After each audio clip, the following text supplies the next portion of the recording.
Magandang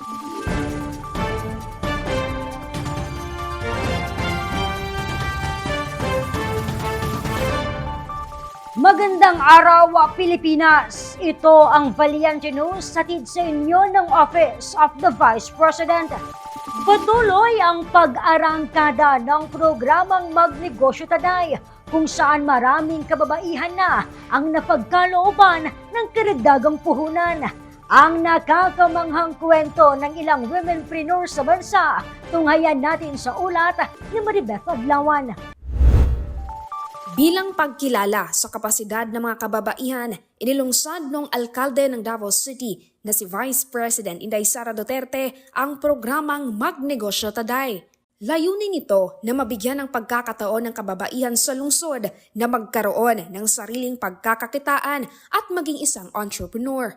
Nang mahalal bilang pangalawang Pangulo, minarapat ni Inday Sara na mas palawakin ang programa at buksan ito sa iba pang sektor. Sa ngayon, umabot na sa 16 na grupo at mahigit 400 individual ang naging benepisyaryo ng programa. Isa ang Solid Consumer Cooperative mula sa Mandaluyong City sa mga naalalayan ng MTD. Gumawa sila ng mga sabon, liquid detergent, fabric conditioner at iba pang mga cleaning products. Ayon sa isa sa mga leader ng grupo na si Marisa, 2022 nang nabuo ang kooperatiba upang matulungan ang mga kapitbahay nilang may bahay. 80% sa kanilang mga miyembro ay mga kababaihan. Bigasan ng una nilang naging negosyo, ngunit di ito lumago dahil sa dami ng kanilang mga kompetensya sa merkado. Sumubok uli sila na magnegosyo kung saan cleaning products ang kanilang naging pangunahing produkto. Yung household po, so parang yun yung mga needs na madali pong may abot sa tao. Kwento ni Marisa, isa sa kanilang mga naging hamon ang puhunan, kaya't lumapit sila sa tanggapan ng pangalawang Pangulo upang maging bahagi ng MTD program. Di naman sila nabigo dahil napagkalooban sila ng 150,000 pesos na livelihood grant noong 2024 lang. Mas maganda po yung naging outcome po na dahil po sa tulong po na galing sa Office of the Vice President. So, mas madami po yung product na ipipresent namin sa aming member. Hindi lang naman po member kasi yung mga nagda-drop by po sa aming kooperatiba na nakikita na po nila na wow. Ngayon, di na lamang sa Mandaluyong nabibili ang kanilang mga produkto dahil nakarating na rin ito sa iba't ibang probinsya sa Bicol. Ipinasilip din sa amin ng SCC ang proseso sa paggawa ng sabon. Plano rin nila ngayon na pasukin ang online selling.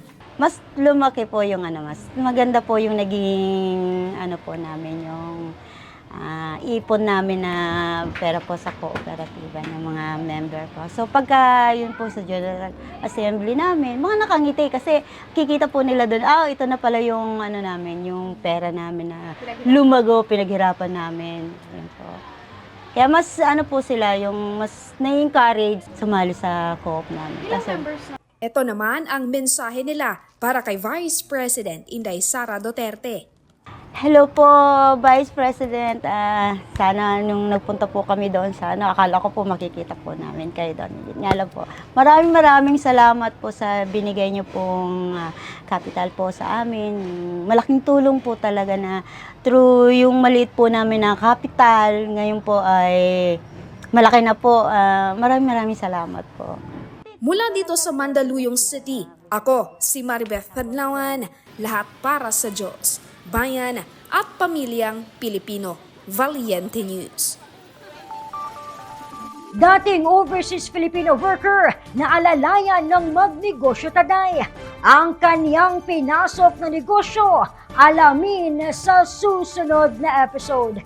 Ako si Claudette Loreto para sa makabuluhan, naninindigan at matapang na mga ulat at impormasyon.